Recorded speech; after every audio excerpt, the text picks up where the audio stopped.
অনেক সময় মা বাবা বলে তোর মতো ছেলে ফেটে নিয়ে ভুল করছি। শুনেন না মনে কথাটা আওয়াজ দেন না রে ভাই। বাপে বলে সন্তানের উপর বিরক্ত হয়ে, তোর মতো সন্তান কেন আল্লাহ আমারে দিল, হয়তো তোরে নিয়ে যাক, না হয় আমারে নিয়ে যাক, এমনও কথা শুনতে হয়। আরেক সন্তান পাইছিল বাইজিদ বুস্তামির মা, না সুবহানাল্লাহ, আরেকটু আস্তে হবে। আরেক সন্তান পাইছিল হিন্দাল গরিবে নওয়াজের মা। উনিও সন্তান, আমরাও সন্তান। ওনাদেরকে দেখলে কয় আল্লাহ এরকম মানুষ আরো পাঠাও, আর আমাদেরকে মানুষে কয় এত মানুষ ছাড়া হইয়া মরে। ভুল কইছি মনে হয়। কত মানুষ অ্যাক্সিডেন্ট করে টেরাকেন নিচে পড়ে, হেতে পড়ে না, হেতে পড়ে না।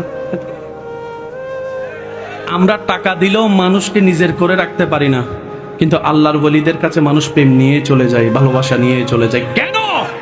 মনে রাখবেন একটা সহজ সূত্র, এই দুনিয়াতে যে শয়তানের মুখে লাথি মেরে রবকে খুশি করার জন্য নিজের স্বপ্ন চাওয়াকে কুরবানি করে দিয়ে রবের প্রিয় হয়ে যাবে, রব্বুল আলামিন সমস্ত সৃষ্টিকে তার প্রিয় বানায় দেয়।